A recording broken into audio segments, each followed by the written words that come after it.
ধন্যবাদ তোমাকে আমার জন্য ফুল নিয়ে আসার জন্য। আজকে যদিও রোজ ডে অথবা ফ্লাওয়ার ডে না, আমরা মনে করি সবসময় আমাদের জন্য প্রতিদিনই রোজ ডে, প্রতিদিনই উদযাপনের দিন। তো অনেক ধন্যবাদ কুদ্দুসকে, আমার অফিসে আসার সময় তুমি আমার জন্য ফুল নিয়ে আসছো।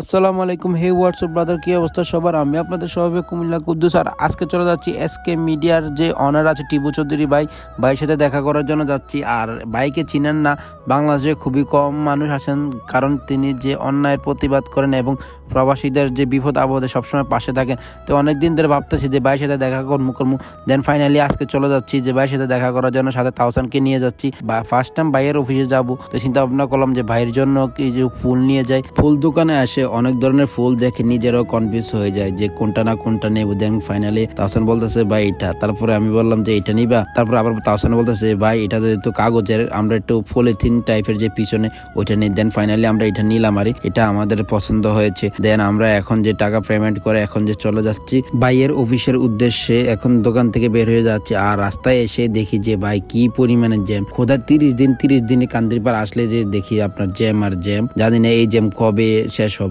আমি খুবই এক্সাইটেড, তাওসান খুবই এক্সাইটেড, কারণ যে অনেক দিনের যে ইচ্ছা আকাঙ্ক্ষা ছিল যে টিপু ভাইয়ের সাথে দেখা করবো। দেন ফাইনালি যে ভাইয়ের অফিসে চলে আসলাম, ভাইও নিজেও জানে না যে ভাইয়ের অফিসে আসলাম। ভাইয়ের দেখেন কি বলে।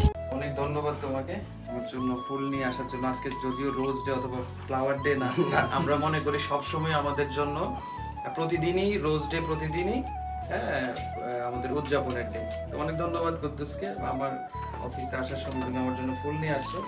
আপনারা শুনলেন তো ভাইয়ে কি বললো। আর এই যে দেখতে পাচ্ছেন এই ডেকোরেশনটা খুবই আমার কাছে ভালো লাগে। ভাইয়ে এখানে বসে যে বিভিন্ন ধরনের ভিডিও এবং নিউজ তৈরি করে দেন, ভাইয়ের সাথে অনেক গল্পতে মেতে উঠলাম। আসলে কি ভাইয়ের সাথে দেখা না হলে বা কথা না বললে হয়তো বুঝতে পারতাম না যে টিপু ভাইটা কেমন। তিনি আপনারা অনেকে জানেন যে দক্ষিণ কোরিয়াতে যে আপনার কম খরচে যে যাওয়ার জন্য একটা যে ভাষা শিখার যে প্রাথমিক যে ভাষা চলাফেরার ক্ষেত্রে ওই দেশে ওইগুলার উপর নিয়ে ভাই একটা কোচিং করাচ্ছে। আর ওইখানে যে আপনি কোচিং করলে তারপরে এর মাধ্যমে যে আপনি ইন্টারভিউ দিয়ে খুব স্বল্প খরচে যে আপনি যেতে পারবেন যে আপনি দক্ষিণ কোরিয়াতে, আর ওখানে গিয়ে আপনি লাখ লাখ টাকা যে ইনকাম করতে পারবেন। আর এই যে ভাইয়া আমাকে এখানে নিয়ে আসলো, আর দেখতে পেলাম যে এখানে অনেক স্টুডেন্ট রয়েছে আপনার, যে প্রতিদিন 2 থেকে 3 শিফটের মধ্যে ক্লাস হয়ে থাকে। এই যে দেখতে পাচ্ছেন